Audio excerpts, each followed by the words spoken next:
after do consultational with Arakamus, after all the compromise, after all the nkwankwaka, I have decided to stand like a trust band with my Legacy Benz. Any Taklemus attend via Los Zeus, the gods on skate and blouse. Open Dasha elephant umbrella, let me fight to your banana leaf. Do you decode the DSTV? Ipu, I am vibrating. This is the cases of cases alone. Do you decode the DSTV? Ipu.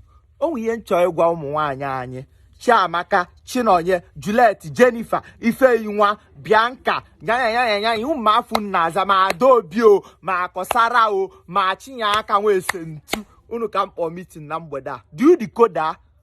Amoromonye Gualun that before you be a big girl, ne ya lolo show, ya washawo, ya lanwoke, ya la lord, la katika, la azin.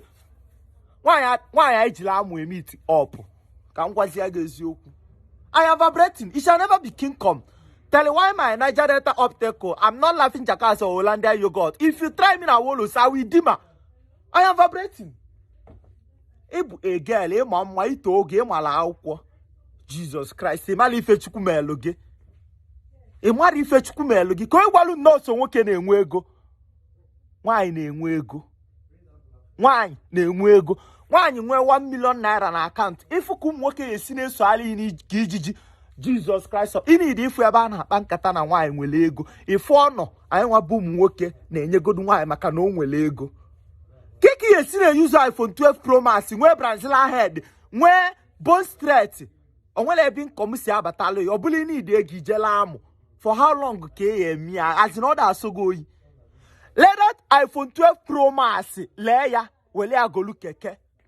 Ilegenti unu makesi emepala ile yi wele agolu keke anokata epụta isi na ị na-achọ onye keke gị ka o meelu gị akaụntụ ye nwe ebe ego si abatalụ gị o ye leselu gị mkpali lesi elu gị stress lesi elu gị ọbụla onye ọbụla ga-ala gị ọ na ịchọla inwe moto onwegodu ka enyi nwoke si bulu iyi boyfriend si bulu ije ebe ị na-ala ikelo ịba moto gị waba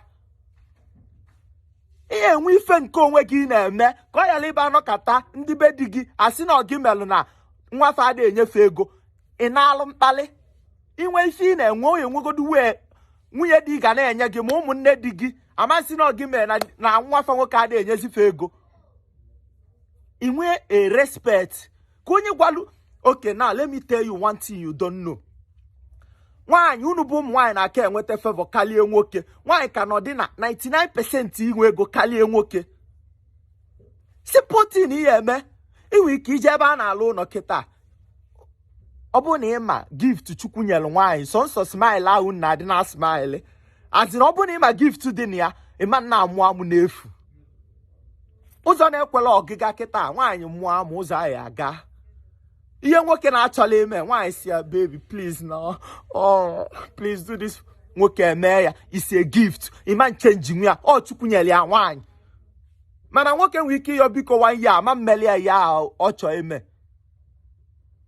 bulu osi ka isi ebe a pụọ chọọ ife ya eme ọ bụla oge ọbụla ịpụta ịyọ mmadụ 2000 why na ịnwekwa iPhone 12 Pro Max ịyọ 1000 ịyọ 2000 ịyọla akwa ise foto na moto mmadụ moto na-abụrụ moto ị na-eme ka si na-emeli who you want impress na Instagram a gwagodu m ife na gwa m ihe ịchọ ime ọ ife akogiri ya eme ka talie nwa afọ mba kọwala m ka mmalụ ịmalụ na nwaanyị bụ na inwe ike ụmụ nwoke niile afọ na-ala alị gị ịsakụlụfa sifa nna ana m enwekwa groundnut oil ana m enwekwanụ ma gị ana m enwekwu na onwe n'idu unu ana m asọplai ya inwe ike ije na ụlọ a na-alụ ọfụ good morning sir bro please sir please aunty biko anyị na-asọplai kwa tais ije na building material nata onye na-ele tais kọntaktị ya sọplai ya fa tais ọ bụgodu na 10 naira ka ọ bụ ise something ọ bụ na semo inwe ike ijekwulu ndị na-ele semo na alfa kọntaktị sọplai ya ndị ya eme wedin semo kama si kpọba ichiọma semo ọkwa ọ na-enye gị ego Baịbụl kwu ya na ihe enwelili ife ya alụ ka Chukwu fi ihe ya eji gozie gị